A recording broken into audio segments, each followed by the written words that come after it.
Hello, insatiable listeners. Allie here. We are going to be turning the tables here in between season 4 and 5 for 3 weeks. We will return with new insatiable episodes on Wednesday, August 29th with season 5. And we're kicking it old school as it's back to school season. You'll find out what I mean by that then. In the meantime, I am going to be sharing with you some of my favorite interviews that I've recently done on other podcasts. You'll get quite a range of topics these 3 weeks, but that's how I roll, wide and deep. All of them will support you in your own epic health story. So enjoy. Also, if you haven't left an iTunes review, please consider doing it if the show has helped you. We are so close from my 100 review goal. This helps more people find the show. The more people find the show, the more we start changing the conversation away from dogma and into discovery. So thank you all who have.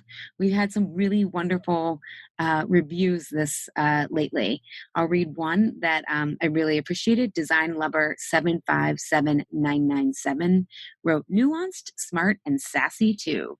I'm exhausted of the constant unhealthy messages that barrage us everywhere from Instagram feeds. Seriously, those people with super round butts, they don't tell you it's implants, to our diet culture in general. Insatiable, my personal weapon of resistance against those messages. It's balanced, intelligent, and Allie, the host of the podcast, brings in some of the most interesting people I've heard in podcast interviews. Look, if you want to break free from rigid rules but still live a healthy and balanced life, Insatiable can help you carve out your own path. No rules, no dogma, just thoughtful new ways of seeing and being in the world. Thank you, Design Lover 757997. I'll be reading some more in our upcoming season. Also, one final health thing to keep in mind. My fall program, Why Am I Eating This Now, starts September 25th. If you are tired of being in the on-off eating cycle, if you're tired of fighting your body and yourself, and you think it's finally time to surrender and look into what this is all about, this is why I created this program for you. All the details are at allieshapiro.com/why am I eating this now. Sign up to my list and you'll get a bunch of great content that won't be shared here, but it will be shared for my list, so you can get a sense if the program is right for you. Also, I created this program so that people could really understand how different my approach is. And so if you were interested in the Truth with Food program that starts in January of 2019, if you take Why Am I Eating This Now, I created it so you can get the most value when you start Truth with Food. And we will credit the price of what you paid for Why Am I Eating This Now towards your Truth with Food tuition. So there's really no risk. And I created it so people can get a sense that you cannot fail this process. What I realized all these years is people don't not trust me. They don't trust themselves not to fail, not to crash and burn. And I created Why Am I Eating This Now? So it's a low risk, not an all or nothing extreme way for you to see and start to start the self-discovery process so that you can be the person who doesn't need to battle food, and we can strengthen you versus building up the battle with more food rules. So check that out. And I'll just leave you with this quote to inspire you, because guys and ladies, life is really short. I do not want you to waste any more time battling food, especially when there's so much liberation and inspiration on the other side of your food battle, if you take it as an invitation into self-discovery. But my client, Sarah S., who just completed Truth with Food and gave me permission to use her sentiment, told me that Truth with Food saved her life. That is no small feat, okay? And she started with Why Am I Eating This Now in the fall. So if you want to get on with your life in a new and liberating way, I hope you'll join us this fall. In the meantime, before we get back to new Insatiable episodes on Wednesday, August 29th, enjoy these 3 episodes where I was interviewed. Hey, this is Heather Thorkelson, and you are listening to Republic of Freedom Radio, a podcast about getting better at being human. Our mission is to inspire you to harness the courage and confidence to live a more self-determined life.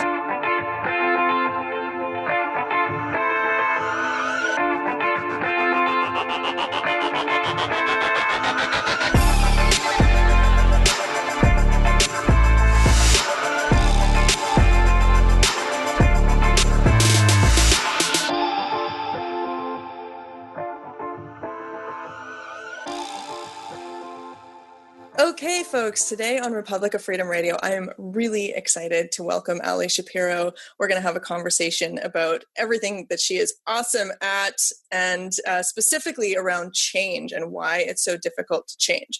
So here's her official bio so that we can learn a little bit more about her.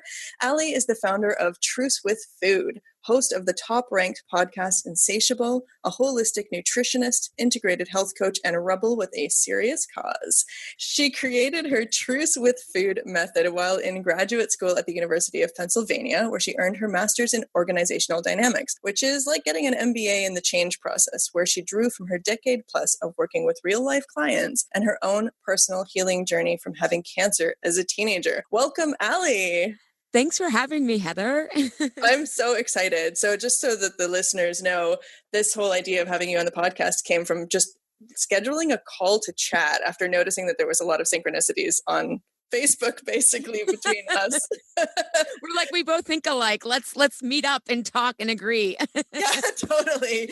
Let's talk and agree and like learn cool things from each other, because I'm really fascinated by the work that you do. I mean, I know that the focus is around food, right? You have your Truce with Food. So it's around food, but there's so much more than that. It's so much more around one's ability to actually change. And as you said, just before we jumped on the actual recording for the podcast, there's a big difference between learning and change. So tell us a little bit more about that. Yeah. And I'm so glad that we can open with that. And, you know, when we typically think like we want to change, or, you know, you're in the coaching field, I'm in the coaching field, we get these terms like mindset and you have to change your beliefs and mindsets, and they get interchanged as if they are the same things, or we don't clearly, none of those concepts are clearly defined. So how I'm defining learning is often us reconfirming the mindset that we have. So for example, learning is, we're not really changing when we're learning, we're just learning more knowledge that's going to help us, but it's not really changing our worldview or the idea, the way that we see the world. So for example, you did a great episode I loved on like why the law of attraction is just like whatever, right? That is based on a meritocracy lens. And it's really big in the United States, right? Because that's a really big myth that we are taught in America. I don't know about Canada. I know in Europe, there's different degrees to that. But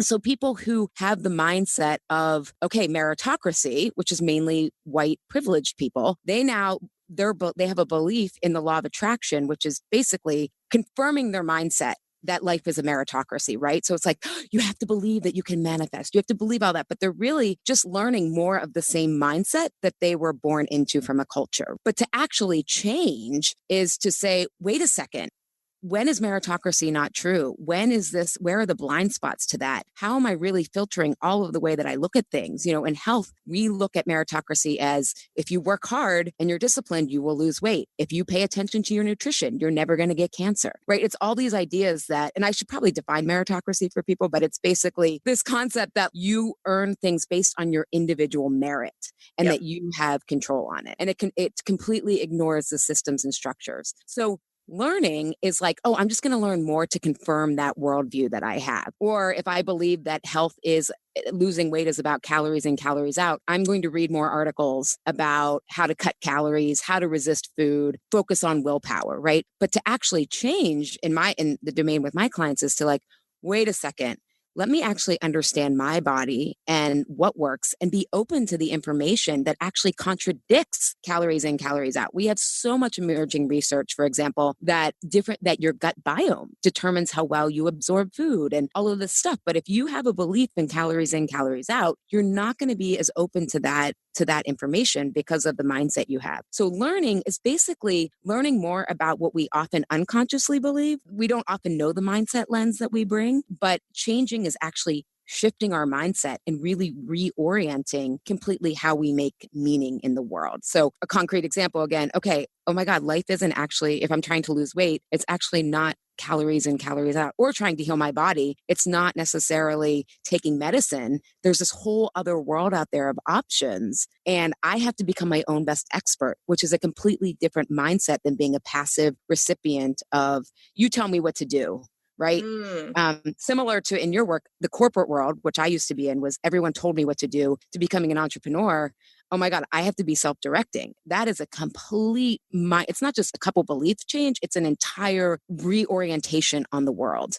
Oh, absolutely. I love the way that you took us through that whole concept and ended it so beautifully right there in this area of entrepreneurship, which we both are, because we see this all the time in what's being sold en masse to people by the quote unquote gurus, right? We see that sort of, here is the answer. And then the recipients are like passive recipients. They're like, oh, so if I just get that funnel, then I'll be successful. Or if I just do this, then I'll be successful. They're waiting to just get, you know how it is, especially when people start out, right? They just take all the courses, capital, all capital, the capital courses, like, you know, learn as much as I possibly can. And then I'm just going to put this into practice and then the business is going to take off. And those of us who have been doing this for closing in on a decade or more, we're like, yeah, no, because that's not how it works. You actually completely have to change who you are, how you choose which information to take on, which information to integrate. And similar to the whole diet thing and relationship of food to your body, you need to understand very clearly what works for you. Yeah. Part of why my clients come to me is because I don't believe that there is one diet that works. I'm like, how can I know your body? How could someone else know your business? There's so much that goes into it. And I even in the adult development work that I incorporate, we call the first mindset the good girl mindset. And then the mindset we're growing into, the boss mindset. And I compare it to entrepreneurship because you have to take the same lens. Your body, you're basically learning your body, which is the startup, right? Oh my God, what works, what doesn't? Because for decades, I've just been reading magazines or listening to the doctor or believing everything. And I'm big on science, but science by definition is the continuing quest for knowledge. And so science is changing, right? What people believed 100 years ago is a lot of it is outdated. There's some continuing truths for sure, but you have to hold, okay, that this is proven and we're learning more and more and more at the same time. And so really to change in this day and age, especially when we're now being exposed, I think it's really exciting. We're being exposed to so many different ideas and so many different ways of being. And especially as women, we have more choices. Well, certain women of privilege and based on where you grew up and all that, it's a whole matrix, which is a whole other podcast. But women in the, Western world who come from middle class or above usually have more choices than ever. And I want us to take advantage of those rather than trying to recreate what I say the patriarchy with lipstick on, which is what a lot of these business models and gurus, they're selling the idea of ease and freedom, that it's so easy. Yes. And that's not, they found Dartmouth did a study and they found that 80% of entrepreneurs, they were trying to figure out, did they have extra risk-taking abilities or certain personality traits? And it was like, no, 80% of them had access to family money. Yeah. Exactly. Which then means you have access to a network. But for the 20% of us who don't, we can still make it if we're clear about the structures in place. And then we can learn how to learn around that and within that as well. Yes, absolutely. So there's a couple things that came up for me while you were saying that. And one is that I have found over the course of my journey, and also just working with the dozens of different entrepreneurs that I have over the years, is that you go from this sort of initial state. And I think there's parallels between, let's say, entrepreneurship and people who are on a food or body journey, right? So you start off kind of going, well, okay, I just want someone to give me the answers. Like, what do I do? They come to the table. What do I do? And you go, well, it's not that easy. Then they start to learn, okay, I need to learn and I need to assimilate information in a different way. And that process is sort of the process of becoming discerning. And the process of becoming discerning, most people have to learn because school doesn't teach you that. Standardized schooling does not teach you to think outside of the box. It does not teach you to question things. I mean, some schools probably, hopefully, but a lot of it doesn't. A lot of standardized education is training you to be a worker. And so that process of becoming discerning, and also all that means in terms of letting go of old belief systems, breaking away from your regular social circles who are happy staying back there, not being discerning. It's a very uncomfortable process, and you've got to be really motivated to want that change. And so I'm curious, and this is something we touched upon on our last conversation that we had, like, can you talk a little bit about that? Like, what is it that happens in someone where they suddenly go, okay, the pain of change is now less than the pain of staying the same. I have to evolve, essentially. Yeah. No, I love that question. And that's like one of my favorite words is discerning, because in my work with clients, it's always, we end up seeing how a lot of these quote unquote bad habits are actually protective. And clients have to realize, wow, I've been more defensive than I thought. And I'm like, yeah, we're trying not to, we don't want to lose all the value of being protective and looking out for yourself, but we want to make you more discerning so you can be more accurate. And so I think the first thing is people have to know they have other choices, right? I know when I started out in the entrepreneurship world, I would pay attention to the people who would say that there were formulas, but I didn't jump, because I was like, I think those of us who know it has to be, many of us out there, I would say both in entrepreneurship and in the health field, they're like, wait a second, there has to be more to this. But we have to know that we have choices, right? And that's the first thing. And that was one of the questions that took me to graduate school as a cancer survivor. I had in my early 20s, I was diagnosed with IBS. I had been struggling with depression. I had my acne that I had tried antibiotics, all this stuff. Basically, because I was binge eating from unresolved trauma of cancer, I was only focused on dieting and like how to lose weight. And when I finally was able to heal myself by forgetting about dieting and focusing on discernment of like what's working for me or not only did I lose 15 pounds as a side effect of getting healthy, but I was like, this was so much easier. Why did I not know about this? Right. And so I think that for everyone, first, for listening or in general, people have to trust that there has to be a better way, that this can be done, first of all. So I want, if you have that yearning, trust it and keep following it, because I think anytime someone makes things too simple, I don't know. I just think that's kind of a warning flag of either privilege or not understanding the problem too deeply.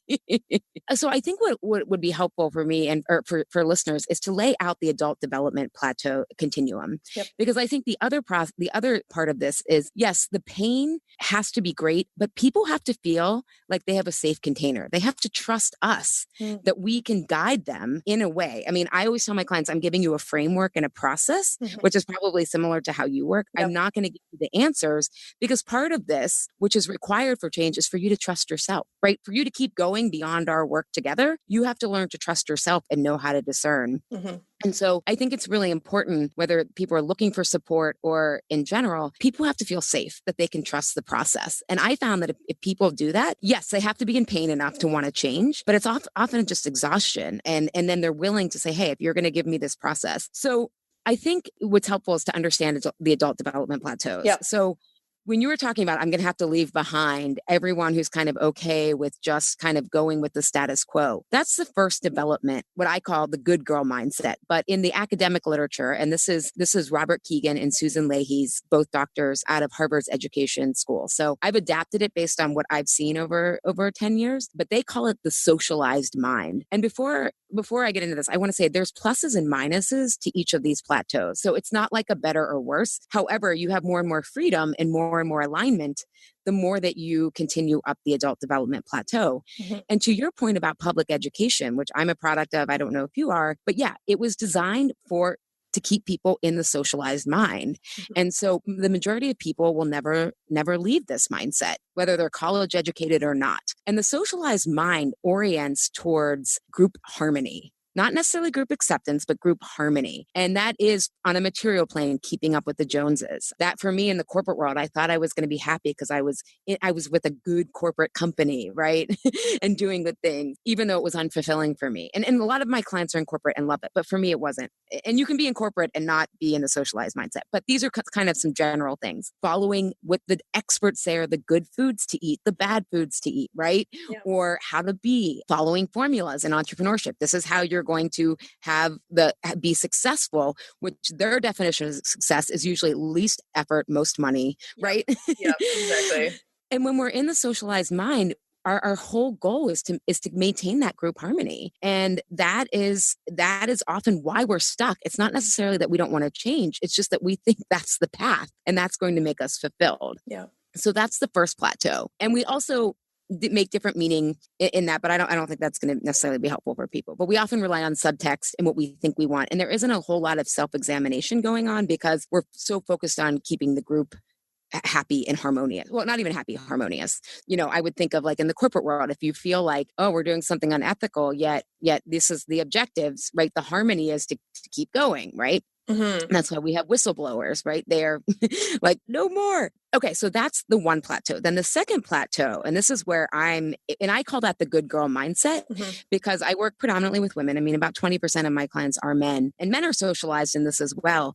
But women especially are conditioned to want to be wanted more than having their own wants and desires. And so I found with my clients, part of the process of changing is separating from what they really want versus what they've been conditioned to want. And men are this way as well. I just happen to work more with. It could be called the good dude mindset too, you know? Yeah. So then to get out of that, the next plateau is called self-authoring. And what's really interesting, just kind of from a percentage standpoint, and these are American statistics, but only about 33% of college educated Americans will get to self-authoring. They found in entrepreneurs that it's about 40%. And so again, this isn't necessarily if you've been college educated or not, it's are you willing to learn how to learn about yourself and life? And so at the self-authoring perspective, you have a discerning lens on the world. You're like, wait a second, these are the metrics that matter to me. Is it freedom? Is it making a difference? And how do I want to make a difference? Or is it, this is what's important to me? And you can still be very conventional and be self-authoring. I know in the medical field, I think that a lot of doctors are actually very self-authoring, and you can have severe blind spots with your discernment filter, right? It's not. Yep. And so they often, especially doctors, Western medicine is amazing at acute issues like heart attacks, car accidents. And so if you are that type of doctor who's saving people in those, you have this discernment lens of how to do that. You don't really have incentive to figure out the blind spots of Western medicine, right? Because it's really working for you and your patients. Or if in entrepreneurship, if someone comes from a family of money and then they're telling people, look, you just have to pull yourself up and work really hard. And it's like, well, that did work for you because there were no structural barriers to people not buying, you know what I mean? So there's issues there. And when you're self-authoring, you really are focused on measuring metrics and data that are clear and that you're clear on what you're trying to measure. So for example, in entrepreneurship, one way that I got sidetracked in the beginning was I was worrying about my social media following because it seemed like that's what I should be doing. But really, social media, my clients are listening to my podcast. I have integrated physicians and that refer people to me, or like, I was getting, a lot of my clients were in publications, national publications, like the Philadelphia Inquirer and Prevention, because of their success. That was where things were coming. But I was so focused on what I thought I should be doing. Right. So I should also say, like, even though I'm very self-authoring, you can still have pockets of your life that are socialized. It's a continuing process. And so self-authoring is really about, what do I want? And then using that to learn and to develop a discerning mindset from there. And then you start to develop a lens on the world. Like I said, one of the things, a meritocracy lens is something a lot of entrepreneurs, because they have pulled themselves up and made things happen, they think, okay, that's all that's involved, right? Yep. And it's like, well, there's still other issues. And so the final plateau, and only about 1% of people ever get here. And I think as our world changes and we are being forced to change, I do think those numbers will increase. But the last plateau is called self-transforming. And that's where you can actually see the mindset that you're bringing. And I don't mean just like a belief here and there, but I mean like the entire lens that you're viewing the world from. And you can separate from it. And then you tend to surround yourself with people who think very differently from you, because you know that you cannot, the emotional meaning that you bring to things, you just can't, not that you can't comprehend, but like you need other people to almost like chime in, because that's just not your world. Yeah. And I can see that I'm on that cliff, because after the 2016 election, I saw that meritocracy lens. Even though I grew up in a progressive household, we knew that the system wasn't fair. There were still many places it was still hiding out, because in America, that's America's claim to fame, right? Yeah. Everyone's equal. We're all starting off. We all have a shot. And the election for me really, regardless of what you thought of Hillary Clinton or Donald Trump, symbolically, Hillary was a woman who worked hard, dotted all her I's, crossed all her T's, 40 years of experience, played the lean-in game, right? Yep.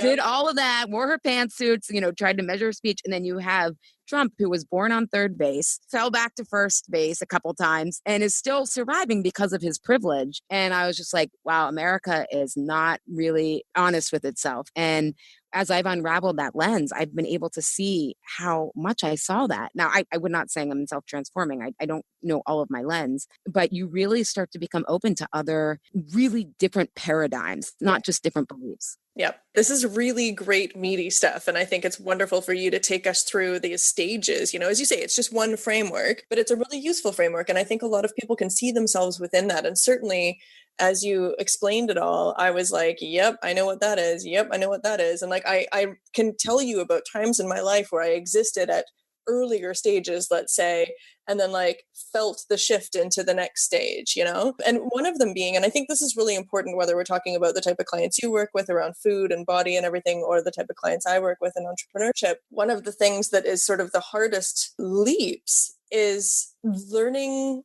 who you are, which seems like a crazy thing. Like, I'm sure people are like, oh, I know who I am, duh, you know, but when I left the corporate world, I was 32. And I'm 39 now. So I was 31. Sorry, I was 31, left the corporate world. And I thought I had a pretty good grasp on what made me happy, like what I liked, what I valued. You know, I've always been kind of an opinionated person, I studied political science in university. I'm really interested in world issues, whatever, and generally kind of a plugged in person. But when I left the corporate world, I realized that the way that I had been living had actually dulled my own sense of self. And so I really struggled. I spent a year not working. I got a package from my company and I was like, I'm not working because I don't know what the fuck I'm supposed to be doing. And I actually don't really know who I am. Like it's buried. It's somewhere deep down, you know, and I know what's valuable to me. I know I want to help people. I know I want to do this. I want to do that. But it was very kind of surface level stuff. And so I had blinders on and I thought I just have to like sort of sit and be with myself for a while and go into some weird dark holes of my brain to like actually figure out what's going on before I can move forward, because the next stage has to be something that's meaningful for me. It has to be a push towards the rest of my life, not just another job or another this or another that, right? Like it can't just be a soother or a pacifier so that I can get into my comfort zone anymore. So I think that process, and I think it's sort of that process of becoming a discerning person, it's critical to start with knowing thyself and also recognizing that maybe you don't know yourself as well as you did because you've spent so much time being busy your whole life. Yeah, I have so much to say about that, but I was curious, was that a nagging feeling that was growing in your 20s, or was it just something, because I think sometimes the idea is people think, oh, I'm going to wake up one day and it's going to be easy to make the choice to change. Was that something that different things gave you this like, wait, there's a gap here between what I thought would fulfill me versus what's actually fulfilling me? No, not really. I mean, I will say that because of my super weird upbringing, I had a general good sense of self-awareness from the beginning. When I decided to go into the corporate world, I knew I would hate it. I knew it was temporary. I knew, like, I had very specific objectives. I was like, okay, I'm going to pay off my student loan. I had no money. I came from an upper middle class family, but I got zero from them. I was out of the house by 17. I've been taking care of myself ever since. Zero zip nada. So I'm no Donald Trump, right? So in many ways. Yeah. Like, I mean, I lived in a garage for a long time. I drove a car that the front bumper was falling off. I've been in Shitsville, but so I chose to go into a world that I knew was completely incongruent with who I was, because I really had to get financially stable. And then, there was also this opportunity, if I stayed long enough, if you stick with them for 5 years, then you can be sent abroad to do this like global health fellowship. And I was like, oh, that sounds really cool. So I stuck around. I managed to get to year 3 without wanting to slit my wrists. And then those year 4 and 5, I was like, oh my God, I got overweight because I was drinking so much wine. I would come home at the end of the day and just drink, like I was living in Toronto at the time. It was expensive. I made lots of money, but like my life kind of sucked because my job was making me dead inside. And I was thinking like, I just have to I got to make enough money that I am not stressed about money anymore. And that I have no debt, and I got to get this global health fellowship because I'm not qualified to do something like that otherwise. I have to get that from this company before I ditch them, which I did. Luckily, I actually managed, which was amazing. I spent 6 months living in South Africa working with this phenomenal project that helps pregnant women who are HIV positive give birth to HIV negative babies. The program was actually saving babies' lives. So that was amazing. And when I came back from that fellowship, I was like, sayonara. Like I left the company. I'm like, I'm done. That's what I came here to do. I'm done. So I always knew that I would work for myself. I knew that the corporate world was temporary, but I became so dulled as a human being during those years because I was doing something that was so incongruent with who I was in my core. So I was medicating with food, with booze, with like travel all over the world. I was just kind of like pretending like that I didn't hate my life. And then when I got out, I was like, that's it. I'm out. I'm spending a year sitting in the park with my dog until I figure this shit out. Well, I think that's a key.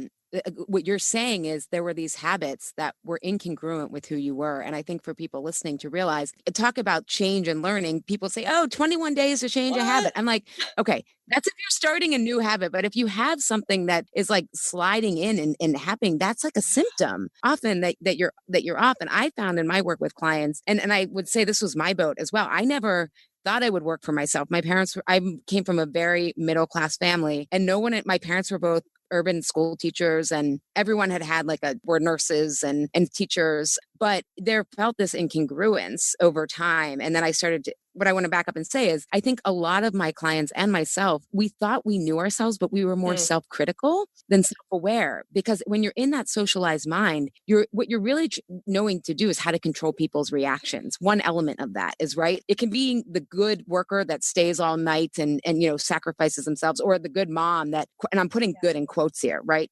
But you're taking these different definitions that society has given you that are frankly very unhealthy. In the States, we have a very unhealthy culture. Mothers are supposed to not have their own personhood and supposed to sacrifice for their children, or even though 100 years ago you had kids to work the farm, right? It's like, wow, how things have changed. The meaning of kids has changed. Now it's like, whatever. But I think we often confuse self-awareness and self-criticalness because we're so managing our image, and and again, I think most of my clients, similar to you, they would think of themselves as there's something in them that's rather rebellious or that doesn't want to be mainstream, which is what's so shocking. It's like, wait a second, I don't want to be thought of as like still caring about something that mainstream does, when mainstream is such a sick place to be. But belonging, that sense of belonging, of being a part of something, even if it's I joke that our community is a bunch of bad joiners because we're not dogmatic. We've been like burned by groups of women, especially, which is part of the healing path. But I think people have to have that awareness of like, hey, maybe I don't know myself.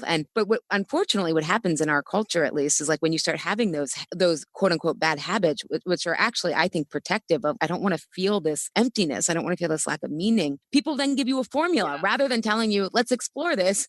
They give you some sort of formula rather than saying, hey, this is a growth edge. Another point that you brought up that I think was, I'm going to say it in a different way, but what I heard you saying was this authenticity is an edge. We always hear, oh, be your authentic self. And it's like, that changes. And that's part of, I overlap growth mindset with these developmental things in the process of like thinking that you arrive at your authentic self is very fixed mindset. It's like, I'm either there or I'm not. And it's like, no, it's a continuing process, and it changes. And that's why discernment is so important. So you can harmonize where you are in life based on what you've learned, how you're changing. And I don't know about you, but I felt like entrepreneurship, I feel like I've lived 1,000 lifetimes in 10 years. And I'm just not I'm not the same person, but I'm definitely more of who I think I was when I was little. Yeah. Oh, that's such a good way of putting that. It's so true. I think this process is one of the, like, I'm not a spiritual person, but I am going to say this, the process of entrepreneurship is such a journey of spiritual growth. Such a journey. There is nothing that is going to rake you over the coals and kick your ass quite like being an entrepreneur, because it makes you question everything. And it also makes you have to do hard things often,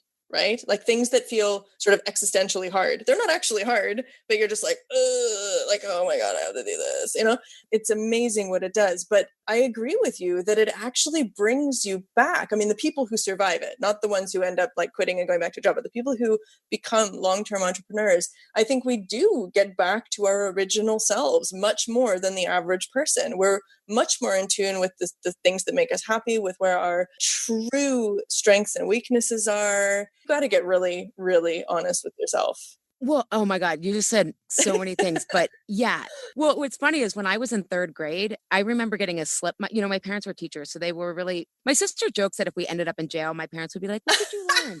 But they were really, they were really vigilant about being, kind to teachers. And I got this pink slip home in third grade for talking without raising my hand. And looking back, probably all the boys were being called on. So I was frustrated. So I started a quote unquote underground newspaper, which just meant the teachers didn't know about it, but I had like an Apple IIe computer, and I started with my best friend at the time. Her name was Andrea, and we had a Dear A&A column. And when people would write in their, and then I created like word puzzles. And I'm like, holy shit, my Insatiable podcast is the same underground podcast. Just it's like a different format, and it's definitely not word puzzles or whatever. But I also want to point out, because a lot of my clients are in leadership roles in their company. And what I found is that you can still be entrepreneurial in those leadership roles. And actually, sometimes it's even harder because you have to convince the status quo, right? Like we don't have to convince the status quo.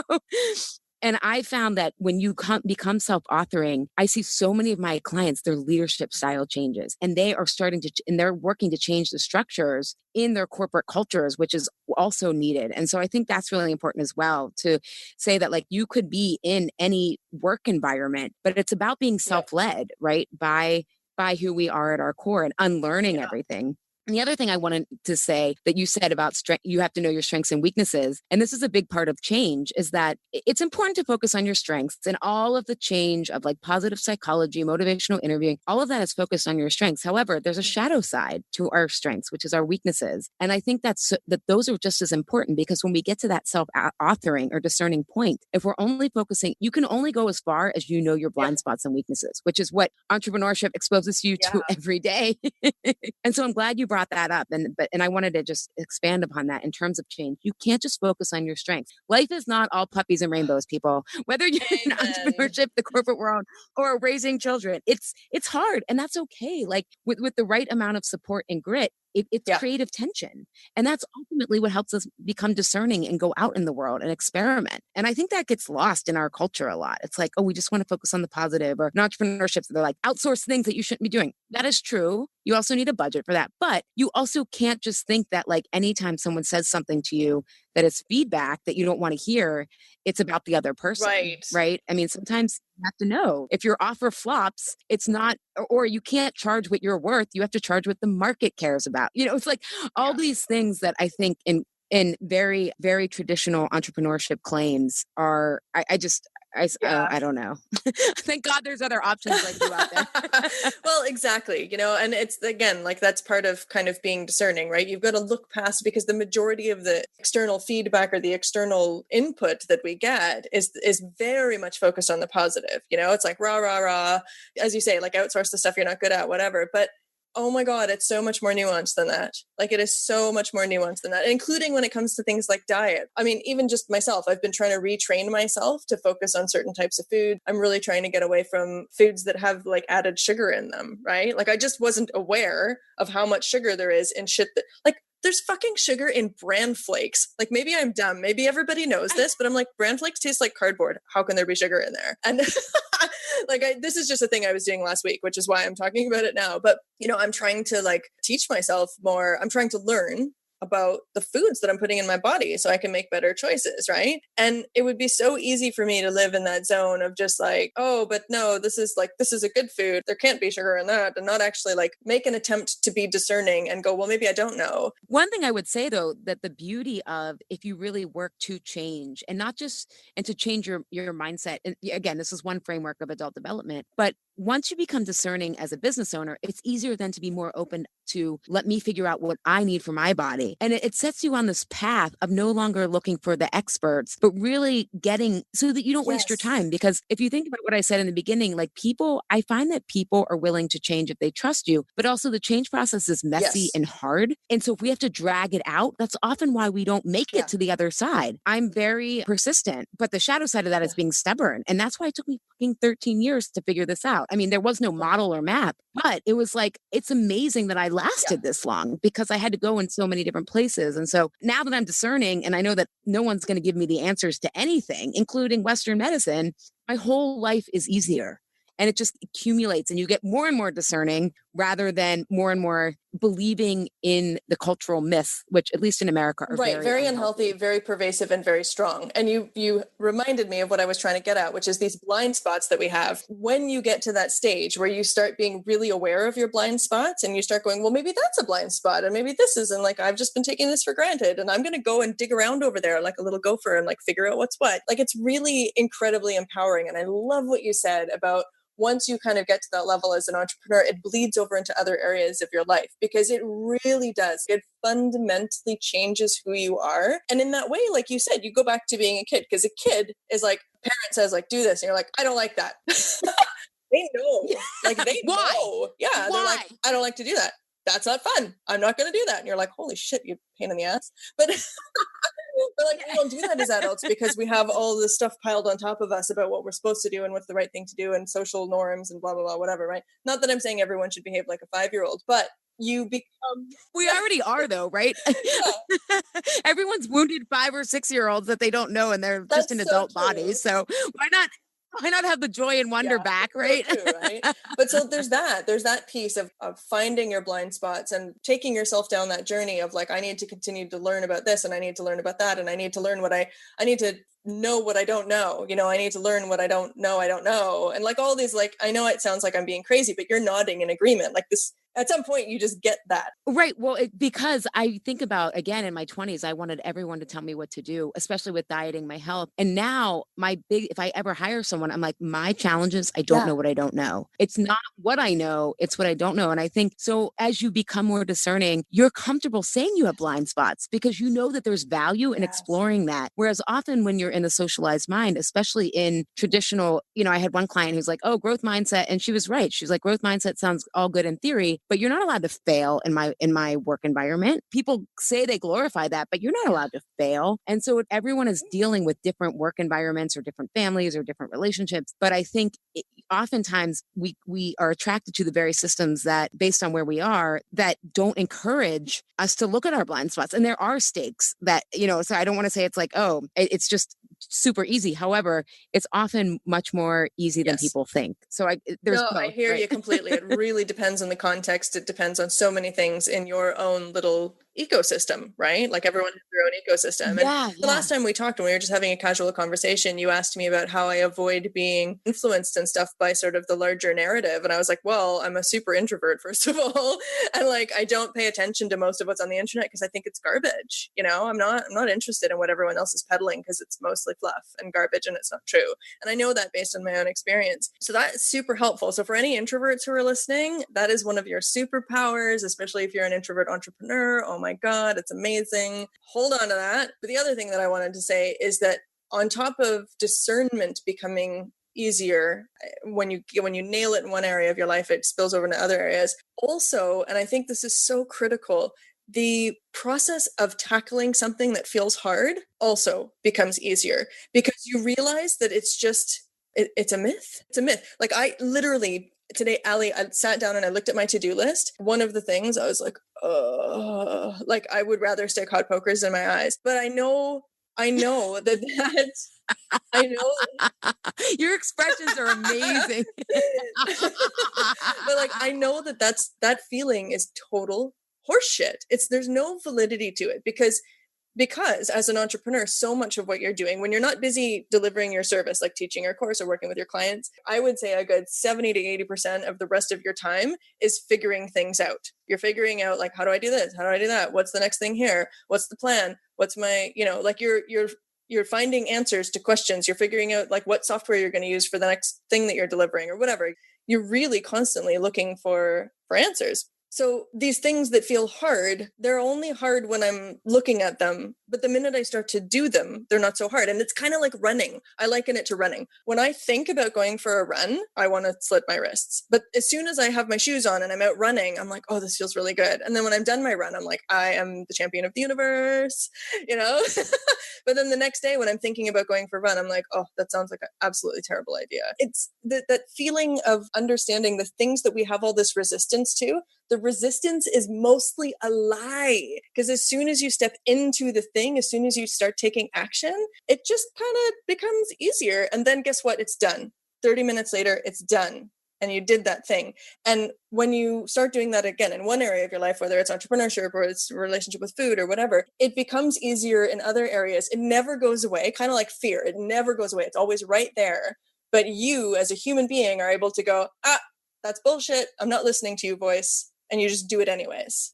Exactly. Well, what you're talking about is you actually know the value of change and overriding resistance. And I think that's, yes, change is hard. But again, I think so many of us have confused learning and change that we're like, oh my God, change isn't as hard as you Yeah. often think it is. But you've learned when you're only learning, to me, you're only getting incremental improvements. And I love learning. I mean, I'm considering going back for a PhD. Like my husband has 2 master's degrees. We are like education junkies, right? But I remember writing my master's thesis and it was like struggling with it so hard. And Carlos, who's my husband, was like, Allie, if you weren't struggling, if you don't come out of this thinking differently and feeling differently about the world, then why did you pay all this money, like of your own hard money to go? And I was like, oh, you're right. But it makes it, but I think, so I just emphasize that because often we're learning the same thing and we're staying in the same paradigm and we're not getting the increasing freedom and the increasing simplicity. When you like or know what you want and know what's good for you, life becomes so much more simpler. To your point, you can block out that which is not relevant. But yeah, I think, and what I think I see with my clients is what's interesting is about 80% of my clients have a career shift after our work together because we do focus on the emotional reasons that people turn to food, which are their stubborn habits, which require a change process, not learning more tips to resist food, like don't go to a party hungry or meditate and ask yourself if it's worth it. It's like, that's not the issue. You need a change process here. But they find that, and I always say health isn't what your diagnosis is, what you wear, whatever. It's like, are you alive? Are you letting that creative impulse that is in nature, that is in us, is that flowing or is that blocked? And they find that they want to take greater and greater risks. And that same feeling, to your point, the feeling of change doesn't go away, but they have gotten more resilient. It's almost like the mountain hasn't changed in size, but they keep getting taller and taller and taller.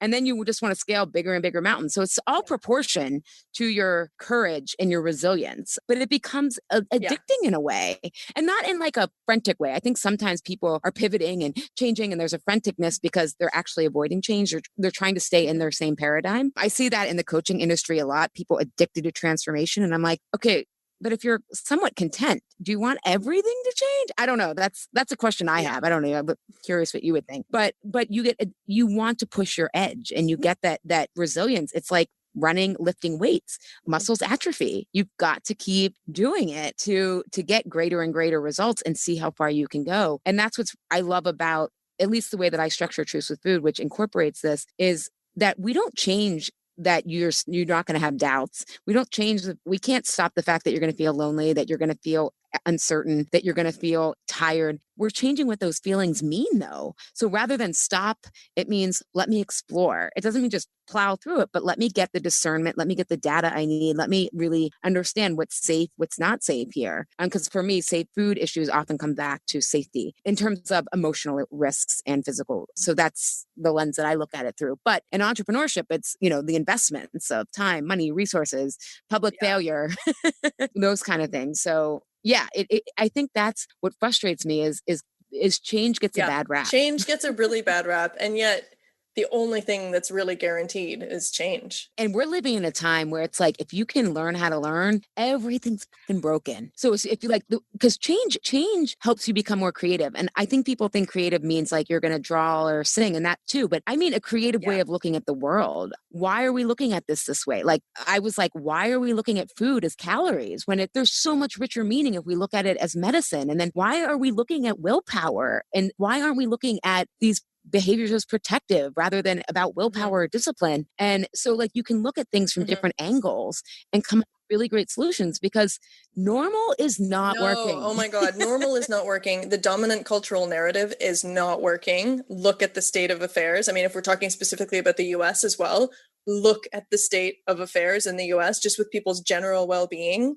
I mean, oh my God, obesity rates, everything. I know. But part of the challenge is America has a culture narrative. So not everyone believes this. I never have, but that America's number one, right? That is part of a mindset of Americans, which is part of white supremacy, part of patriarchy, all these sub nesting dolls. But what people would relate to is, oh, America's number one. And so I tell my clients, get your news from outside the US. This is not a healthy place to health news, at least. I mean, but it's like when you start reading, I mean, it's amazing. I remember, I think it was Europe, they covered, how Monsanto had been covering up about Roundup causing cancer. And it was like, crickets here in the US because there's a big lobby, because of and our media is, whether you're CNN, MSNBC, Fox is state propaganda at this point, even like the New York Times, all these things are all owned by these big companies. And so, and let me tell you here, big ag and big food and big pharma own both sides of the aisle. So it's this illusion of separation. It's so true. That's a whole other time. But you become more discerning and you become comfortable being that independent voice, I think. I've felt kind of politically homeless because I'm definitely not a far right person and I tend to be progressive, but I don't agree with all the things that my quote unquote liberal friends believe. And so I'm like, I need someone who can like talk about these ideas. And I don't have all the answers. I have more questions, but that's kind of a rabbit hole. But my point is that it can often be lonely though at the same time. And so you do have to find people who are in this, like, let's really look at what's true. And I think at the end of the day, that's what we're all working towards. And what's healthy, both in entrepreneurship and our bodies, is what's the truth here that unites everything. And so that I can feel holistically whole, which is how we felt as kids before we got wounded and had to wear these masks and armors and ways of seeing the world to protect ourselves. Such a beautiful way to round up such an interesting conversation. I gotta say, when you said, I don't have the answers, I just have a lot of questions. I think that's the beauty of it. I think we should be aiming actually for that, not to have the answers. The problem is that everyone's telling us they have the answer and it's bullshit. What we need is more people who are okay sitting with the questions. And I will say as well that the one really beautiful thing about the world that you and I exist in, this online world, is that we can come together. We can find like-minded people and create virtual communities. We're not stuck with just living in like small town Canada, like where I grew up, and you only have like the 5 people your age in town to talk to. Thank God we don't live in the 70s. I know. Well, I would say, having lived in big cities, there's bubble. I mean, I was in a bubble before the election. Like, I was like, damn, I thought I was so diverse. And I was like, no, even though it was racially diverse, I was like, wow, we're all middle class or above, and living in a city, there's bubbles everywhere. Absolutely. And so living in that place of questioning, living in that place of knowing that even though you maybe now don't feel like you live in a bubble, maybe you still are maybe you're in a different bubble. And that's, I think, a really key piece, right? The whole point here is we're talking about change and what that means and what that looks like and what are the stages of change, but also getting really comfortable with living in the uncertainty, living within the question, and that question never fully going away. There is a peaceful existence to be had in there that feels safe and doesn't feel like, oh my God, I don't know anything. And like, there's a comfortable space living in the questions is what I'm trying to say. And I say that just on my own personal experience because I feel like I live there and I'm okay with it. Life goes on. Yeah. I mean, one of my favorite quotes is by Rainer Maria Rilke, who, he says, I beg you, dear son, not to, to live the questions so that one day maybe you'll live into the answers. He talked about the questions being like library books, and rather than just go read, like live into the questions so that you can, because you're not ready for the answer yet. And I just love that. And I know in my entrepreneurship journey, the questions have taken me much longer to answer than I ever wanted, but they led me in the most interesting places because I did go in open-minded. That's amazing. And also, you were amazing for quoting Rilke because I love him so much. And like, there are very few people I know that just like drop Rilke quotes. You just went way up in like the notches of cool. Well, my degree, if I were to go back for 6 more classes, I'd also have a master's in philosophy. And so I love that because these big questions are always, I was asking people for a while on my podcast. I'm like, what do you think happens after we die? I was just like, because it shows you people's worldviews. So that's what I realized is if you know how people think what happens after you die, you can tell a lot about how they live. Such a good paradox point. there. Oh my goodness. I love that. Cool. Okay. All right. We could talk forever. So I'm gonna wrap this up with you. But thank you so much for being on the podcast today. And where can people find you and what's next for you?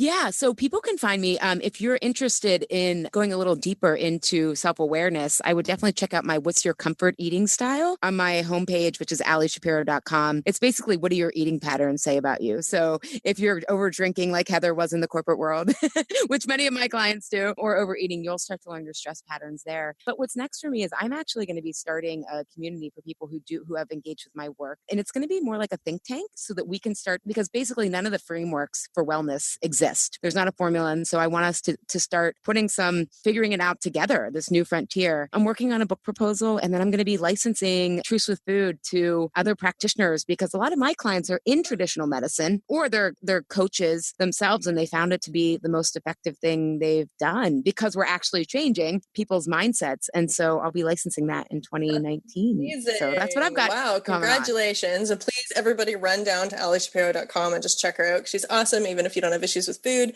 And also Insatiable, right? People should look you up on iTunes or... Thank you. Yeah, I forgot. I always forget. That's my favorite place for people to start, Insatiable. It's a very holistic health podcast. So we talk about stuff like change, emotional health, we range, and it's non-dogmatic. So you're not going to hear, we did a pros and cons of Whole30, but you're not going to hear all the reasons to be vegan or all the reasons to be paleo. You're going to hear here's how you figure it out for yourself. Oh, I love it. Okay, I'm definitely going to start downloading more episodes to I almost said Walkman. Oh my God. You can tell I was raised in the 80s. Down to my iPhone, not my Walkman phone. Awesome. Okay, well, thank you so much again, Ali. This has been great, and I hope we get to have you on the podcast again sometime. Thank you, Heather. That's it for another episode of Republic of Freedom Radio. For more inspiration, head over to republicoffreedom.com. And if you want to connect with me, your host, around growing a profitable business you love, you can find me at heatherthorkelson.com. Go forth and be free, my friends.